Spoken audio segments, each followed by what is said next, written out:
Salam alehem saudara-saudara, sehat sejahteralah. Inilah CTN Channel, membangun dan memulihkan kepada kehidupan yang lebih baik, benar dan mulia. Selamat menonton video ini, Tuhan memberkati. Jemaat Tuhan yang terkasih, setiap orang tidak tahu kapan diserang malapetaka, diserang tulah, kebinasaan, dan kematian.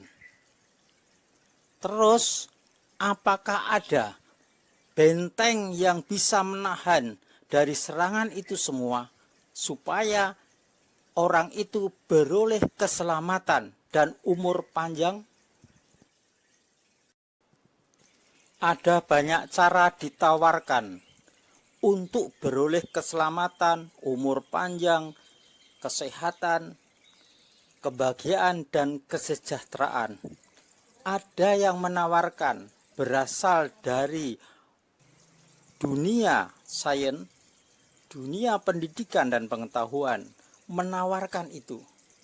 Ada juga dari dunia supranatural, paranormal, dukun-dukun, menawarkan hal seperti itu. Ada juga para filsafat menawarkan jalan keluar supaya tidak terkena seperti itu.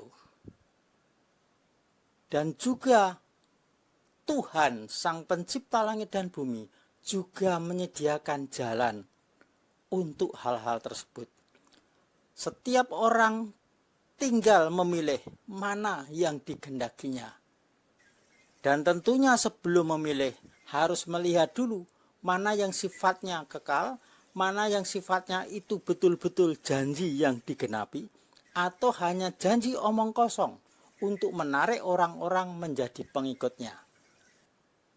Saudara-saudara, perlu dalam hal ini kewaspadaan yang bersih, kewaspadaan yang tepat, kewaspadaan yang memahami latar belakang dan tujuan ke depannya.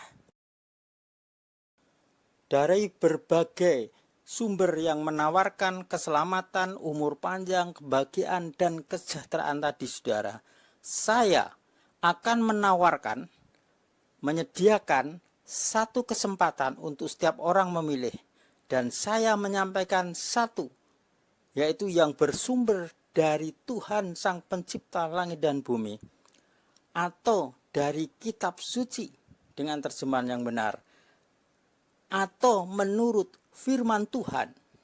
Oleh karena itu, saudara-saudara, saya akan bacakan satu janji yang ini pasti. Silahkan saudara mendengarkan dengan cermat dan hati nurani yang bersih. Saya ambil dalam kitab Tehillim atau Mazmur 91. Demikian saya bacakan. Orang yang duduk dalam lindungan yang maha tinggi, dia akan bermalam dalam tudung yang maha kuasa. Aku mau berkata kepada Yahweh, perlindunganku dan bentengku, Elohimku, aku percaya kepadanya. Sebab dia meluputkan engkau dari perangkap burung, dari tulah yang membinasakan. Dengan kepaknya dia akan menaungi engkau, dan di bawah sayapnya engkau akan mencari perteduhan. Kesetiaannya adalah perisai dan tembok perlindungan. Engkau tidak akan takut terhadap kengerian malam, terhadap anak panah yang terbang pada siang hari, terhadap tulah yang merajalela pada kegelapan, terhadap kebinasaan yang sia-sia pada tengah hari. 1.000 orang akan rebah di sisimu, dan 10.000 di sebelah kananmu, tetapi itu tidak akan mendekat kepadamu. Sungguh dengan matamu sendiri engkau akan melihat dan menyaksikan ganjaran untuk orang fasik. Sebab engkau ya Yahweh perlindunganku yang maha tinggi, telah kau jadikan tempat kediamanmu. Malapetaka tidak akan menimpa engkau, dan tulah tidak akan mendekat ke kemahmu. Sebab dia akan memerintahkan para malaikatnya kepadamu untuk menjaga engkau di sepanjang jalanmu. Mereka akan menatang engkau di tangannya supaya kakimu tidak terantuk batu. Engkau akan menginjak-injak singa dan ular berbisa. Engkau akan menginjak-injak singa muda dan ular tedung. Sebab ia mengasihi aku, maka aku akan membebaskan dia. Aku akan menempatkannya di tempat tinggi, karena dia telah mengenal namaku. Dia akan berseru kepadaku, dan aku akan menjawab dia. Aku akan menyertainya dalam kesesakan. Aku akan meluputkannya dan memuliakannya. Aku akan memuaskan dia dengan umur panjang, dan aku akan menunjukkan kepadanya keselamatanku. Itulah saudara-saudara, firman Elohim, Tuhan Sang Pencipta langit dan bumi, yang saya baca tadi dari terjemahan ILT 3. Saudara-saudara, itulah janji dan itulah sumber keselamatan dan umur panjang. Pastilah saudara akan berpikir, saya menerima atau tidak firman tadi. Saya akan menjelaskan lebih lanjut tentang janji di dalam firman tersebut. Saya bacakan lagi di dalam ayat 5 dan 6 demikian. Engkau tidak akan takut terhadap kengerian malam, terhadap anak panah yang terbang pada siang hari, terhadap tulah yang merajalela pada kegelapan, terhadap kebinasaan yang sia-sia pada tengah hari. Kemudian ayat 10, saudara. Malapetaka tidak akan menimpa engkau, dan tulah tidak akan mendekati ke kemahmu. Saudara-saudara, mungkin anak panah yang terbang pada siang hari, tulah yang merajalela pada kegelapan, terhadap kebinasaan yang sia-sia pada tengah hari, itu bisa virus corona dengan berbagai variannya. Ada saudara-saudara, orang Kristen yang perkasa, yang nampak sehat, hanya dalam 2 hari sakit demam, langsung binasa mati, saudara.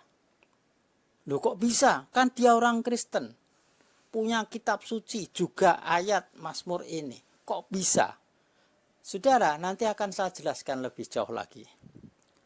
Kemudian, anak panah yang terbang pada siang hari, tulah yang merajalela pada kegelapan, kebinasaan yang sia-sia pada tengah hari, itu bisa bencana alam, bisa tsunami, bisa gempa bumi, tanah longsor, bisa kecelakaan di jalan, atau kejatuhan pohon, kejatuhan buah durian, atau saudara tiba-tiba tidak sengaja minum racun maut dan mati.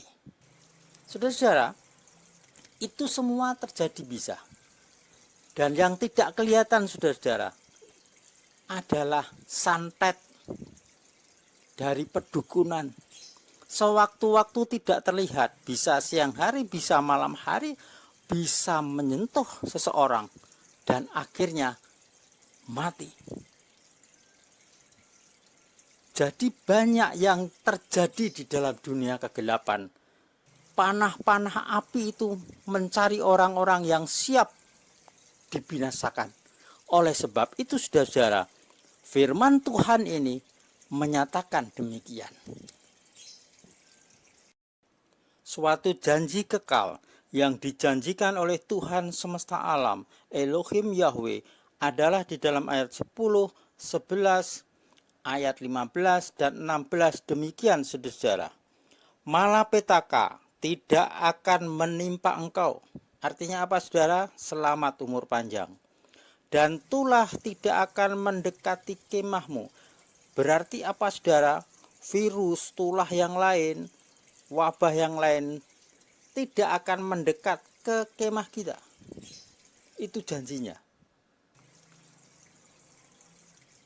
Sebab dia akan memerintahkan para malaikatnya kepadamu untuk menjaga engkau di sepanjang jalanmu.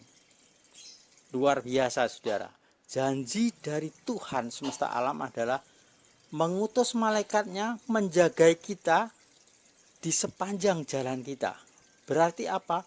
Kalau ada panah si jahat, wabah, virus, bermacam-macam jenis penyakit dan malapetaka mau mengenai kita, sama malaikat itu langsung dipangkas sehingga tidak jadi mengenai kita atau dibelokkan, saudara. Dengan demikian apa? Kita selamat dan umur panjang. Janji berikutnya, saudara, dia akan berseru kepadaku dan aku akan menjawab dia. Luar biasa, saudara. Kebahagiaan setiap orang yang berdoa adalah doanya dijawab dan dikabulkan. Itulah janji yang kekal dari Tuhan yang berkuasa atas nyawa dan kehidupan kita. Aku akan menyertainya dalam kesesakan, aku akan meluputkannya dan memuliakannya. Kalau sedang dalam masalah kesesakan menimpa kita, Tuhan menyertai kita. Tapi tidak hanya menyertai, saudara, meluputkan dari bermasalah problema hidup dan memuliakan kita. Sehingga pada saat kita kesesakan, direndahkan orang, diinjak-injak orang, diabaikan begitu saja, tapi ketika Tuhan sudah melepaskan kita dari kesesakan, kita dimuliakan. Mereka akan malu yang dulunya mengejek kita. Itulah janji kekal, saudara. Janji berikutnya, aku akan memuaskan dia dengan umur panjang. Tidak usah doa-doa hari ulang tahun, saudara. Umur panjang itu sudah disediakan oleh Tuhan sewaktu-waktu. Dan janji berikutnya, aku akan menunjukkan kepadamu keselamatanku. Luar biasa. Keselamatan dicari setiap orang. Dan itu janji kekal dari Tuhan yang berkuasa atas segala sesuatu. Tuhan yang menciptakan segala sesuatu. Itu janjinya, saudara. Tapi janji itu bisa berlaku, kita alami kalau syaratnya itu dipenuhi. Sebab Tuhan itu kalau memberikan janji ada syaratnya, saudara. Syaratnya apa? Mari kita pahami syaratnya, saudara. Dalam Nats itu juga Tuhan memberikan syarat di dalam ayat 14, saudara-saudara. Coba saya bacakan dan saudara renungkan. Atau tepatnya kalau saudara juga membuka kitab suci. Di dalam kitab Tehillim atau Mazmur pasal 91. Saya bacakan yang ayat 14. Sebab ia telah mengasihi aku, maka aku akan membebaskan dia. Aku akan menempatkannya di tempat tinggi karena dia telah mengenal namaku. Itulah, saudara-saudara. Syaratnya adalah kalau kita lihat dari ayat 14 dan kita hubungkan dengan ayat-ayat sebelumnya, maka jelas di sini. Bagi orang yang mengenal namaku, ku itu huruf besar, berarti menunjukkan Tuhan yang berfirman. Berarti setiap orang tidak mengenal nama Tuhan yang sebenarnya. Ada banyak Tuhan di dunia ini, saudara. Tapi Tuhan sang pencipta langit dan bumi hanya satu. Dan namanya juga satu, saudara. Nah, namanya siapa? Saudara-saudara, sebelum saya menyebutkan namanya, kita lihat syarat yang kedua. Ia telah mengasihi aku. Jadi setelah mengenal nama Tuhan, selanjutnya adalah bertindak mengasihi Tuhan yang namanya sudah kita kenal itu. Mengasihi itu, saudara-saudara, ada 3 unsur. Pertama, percaya kepada janjinya. Yang kedua, melakukan perintah-perintahnya. Yang ketiga, menjauhi larangannya.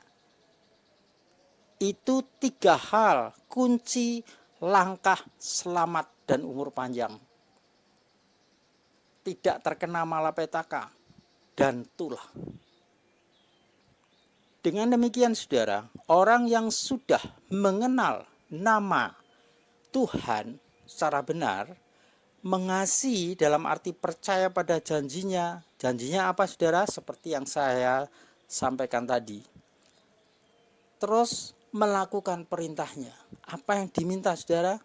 Antara lain mengenal namanya, mengasihi dia, menjauhi larangannya. Itu adalah hal yang penting saudara-saudara. Percaya itu tidak mudah saudara. Saudara membaca ayat-ayat janji-janji dalam firman Tuhan, kitab suci, itu mungkin sudah puluhan tahun. Tetapi saudara uji dalam diri sendiri, sudahkah saudara percaya pada janjinya? Misalkan begini, Tuhan menyatakan diri, akulah gembala yang baik. Berarti kita dombanya. Kalau gembala itu kan melindungi, merawat domba-dombanya, menghidupi. Kalau ada predator atau singa mau menerkam domba, gembala akan bertindak dengan tongkatnya, memukul musuhnya itu lari. Berarti apa? Kita selamat. Itu janjinya sebagai gembala yang baik. Kalau kita percaya gembala yang baik, berarti terhadap apapun lingkungan di sekitar kita tidak perlu takut. Nah, kalau kita takut seperti yang sekarang ini, kalau ada masalah takut dan lari ke dukun, itu berarti apa saudara? Orang percaya yang tidak percaya. Dan itu tidak akan memperoleh apa-apa dari Tuhan. Karena itu untuk percaya perlu belajar, berlatih terus-menerus sampai kita mengimani. Juga janji tadi saudara. Kalau saudara percaya, berarti saudara tidak akan takut, tidak akan khawatir. Tapi saudara harus mengerti, berdoa dan berjaga-jaga seperti perintah Tuhan itu berbeda dengan istilah takut dan khawatir saudara. Di dalam prakteknya juga berbeda. Orang yang berdoa dan berjaga-jaga itu tidak takut, tidak khawatir, tapi mencari jalan keluar. Melakukan preventif yang seharusnya dilakukan, tapi tidak dilandasi oleh rasa takut atau khawatir. Saudara-saudara yang terkasih, melakukan perintahnya berarti kalau janji itu diimani, dipercaya sungguh-sungguh saudara. Kalau melakukan perintahnya berarti kalau Tuhan memerintahkan berdoa dengan tekun, berarti kita harus berdoa dengan tekun. Kalau Tuhan mengatakan jangan menyembah ilah lain, berarti tidak ada ilah lain. Jangan membuat patung menyembah, berarti kita tidak membuat patung, tidak menyimpan patung dalam bentuk apapun, dan tidak memuja patung itu. Apalagi mencium patung itu setiap saat kita berdoa, minta petunjuk, mencium patung itu. Nah, itu juga namanya melanggar perintahnya. Tidak taat itu namanya saudara. Kalau menjauhi larangannya berarti tinggalkan patung-patung, penyembahan pada patung, ilah-ilah lain harus ditinggalkan. Itu menjauhi larangannya saudara. Kalau ada makanan-makanan tertentu dilarang untuk dimakan, kita sengaja makan dengan teori kita, menganggap makan itu sama, itu juga melanggar perintahnya. Kita sengaja melawan apa yang sudah dilarang oleh Tuhan. Itu tidak akan membuat kita menikmati janjinya digenapi dalam kita, saudara. Jangan berharap. Hanya orang yang mempercayai janjinya, melakukan perintahnya dan menjauhi larangannya yang bisa menikmati janji-janji Tuhan. Nah, tadi saudara, perintahnya atau syarat untuk kita memperoleh keselamatan dan umur panjang tadi dari malapetaka dan wadah dan virus tadi adalah mengenal namanya. Siapakah nama Tuhan Sang Pencipta? Setiap bangsa, suku bangsa, setiap kelompok, setiap agama punya nama sendiri-sendiri untuk nama Tuhan Sang Pencipta, saudara. Tapi nama itu dibuat oleh manusia sendiri. Yang benar adalah nama Tuhan itu yang mengenalkan dirinya juga Tuhan yang punya nama. Jadi bukan orang lain pihak lain yang memberi nama, bukan. Tapi yang punya nama itu yang mengenalkan diri namanya, itu nama yang hakiki, yang benar. Tuhan Sang Pencipta mengenalkan namanya kepada Enos dengan nama Yahweh, kepada Abraham dengan nama Yahweh, kepada Ishak, Yakob, Raja David atau Raja Daud, kepada Salomo dengan nama Yahweh. Kemudian kepada Nabi Yirmia, Nabi Yesaya juga mengenalkan dengan nama Yahweh. Saya bacakan saudara, di dalam kitab Yesaya 42 ayat 8. Ini Elohim memperkenalkan namanya kepada Nabi Yesaya untuk disampaikan kepada umat pilihannya. Demikian saudara, Yesaya 42 ayat 8, saya ambil dari terjemahan ILT 3. Akulah Yahweh, itulah namaku, dan aku tidak akan memberikan kemuliaanku kepada yang lain, dan pujianku kepada patung. Akulah Yahweh, kata Yahweh dalam kitab atau Alkitab, Lembaga Alkitab Indonesia berbahasa Indonesia diganti dengan nama Tuhan, TUHN huruf besar semua. Baca aja di kamus Alkitab bagian belakang kata TUHN. Di situ katakan pengganti nama Yahweh. Berarti penerjemah Alkitab LAI sudah tahu nama yang benar Yahweh. Bahkan LAI juga menerjemahkan kata Yahweh ini dengan istilah lain, dengan Allah. Huruf besar semua. Saudara-saudara, saudara kalau berpikir secara logis, zamannya Yesaya, Mose atau Musa, zamannya Abraham, sudah ada bahasa Indonesia ke sana belum saudara? Belum. Aku ada nama Tuhan dan Allah. Itu kan bahasa Indonesia. Yang ada saat itu bahasa apa? Bahasa Semit, bahasa Ibrani, bahasa Aram, yang menyatakan namanya adalah Yahweh, Yod-He-Wah-He. Itulah saudara-saudara, nama yang diperkenalkan kepada yang punya nama. Jadi Tuhan Sang Pencipta langit dan bumi punya nama diri, namanya Yahweh. Dan nama diri tidak bisa diubah dalam bahasa apapun. Itulah saudara-saudara, orang-orang yang mengasihi Yahweh Elohim, Tuhan Sang Pencipta langit dan bumi, terwujud dalam tindakannya antara lain sebagai berikut. Mau dipenuhi Roh Kudus, mau dipimpin oleh Roh Kudus, mau dengar-dengaran suara Roh Kudus dan taat, mau menyembah Bapa Yahweh dalam roh dan kebenaran, serta tidak menuruti keinginan daging atau nafsu kedagingan. Selanjutnya memasyurkan nama Yahweh dan menguduskan nama Yahweh dan menguduskan hari Sabat. Saudara-saudara, itulah yang disebut mengasihi Yahweh Elohim, Tuhan Sang Pencipta langit dan bumi, Besem Yesua HaMasiah. Saya ulangi saudara-saudara, Elohim, Tuhan Sang Pencipta langit dan bumi mengenalkan nama dirinya dengan nama Yahweh, Yod-He-Wah-He. Itulah nama yang berasal dari yang punya nama sendiri. Dengan demikian saudara, tidak usah kita berdebat dengan nama ini. Kalau Tuhan sudah menyatakan namanya itu, ya sudah dipercaya aja. Tinggal satu, kita mempertahankan kepercayaan denominasi atau kelompok suku kita, atau kita mau menerima kehadiran Tuhan yang berfirman dan kita menerima firman-Nya. Itu saudara. Kalau kita sudah mengenal nama itu, maka panggillah nama itu. Kalau berdoa, panggillah nama itu. Nama itu adalah nama yang kekal, saudara-saudara. Tidak bisa berubah-ubah dimanapun. Oleh sebab itu, saudara-saudara, harusnya dalam bahasa Indonesia tetap namanya sembahlah Yahweh. Pujilah Yahweh, bukan pujilah Tuhan.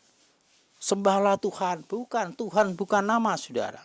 Dan di masa itu tidak ada kata Tuhan. Namanya Yahweh, saudara. Yahweh, gantilah Yahweh, saudara. Tidak usah dipersulit. Kalau saudara mau diberkati, selamat umur panjang, panggillah nama Dia. Kemudian kalau sudah mengenal namanya, Tunjukkan kasihmu kepada dia dengan percaya kepada janjinya, melakukan perintahnya, dan menjauhi semua larangannya. Perintahnya di mana, janjinya di mana, larangannya di mana, semua ada di dalam kitab suci, saudara. Kalau janji diimani, kalau perintah dilakukan, kalau larangan dijauhi, itu saja, saudara. Praktiskan, maka janjinya sungguh terjadi. Malapetaka tidak akan menimpa engkau. Tulah tidak akan mendekati kekemahmu. Keselamatan dan umur panjang menjadi bagian kita. Itulah saudara, janji yang dari Tuhan Sang Pencipta. Jadi bukan karena agama, karena suku, bahasa, negara, jabatan, orang bisa memperoleh keselamatan dan umur panjang dari Tuhan, tapi lewat mengenal namanya dan mengasihi dia. Apakah dengan itu ada janji yang bisa dialami? Betul, saudara. Santet tidak bisa mengena kita. Saya pernah mengalami, saudara. Setelah pelayanan, setengah tidur, tiba-tiba atap berbunyi sangat keras sekali seperti buah meledak sangat keras. Tiba-tiba di samping saya ada bungkusan putih jatuh. Kemudian saya buka, isinya apa, saudara? Jarum banyak, kemudian ada bubuk kuning, dan itu racun, saudara. Kemudian ada pecahan-pecahan beling atau kaca itu. Kemudian ada satu seperti bubuk-bubuk yang lain, saudara, seperti cairan kehitaman itu. Dan itu kalau masuk ke tubuh saya, itu namanya santet, saudara, mengenai mati saya.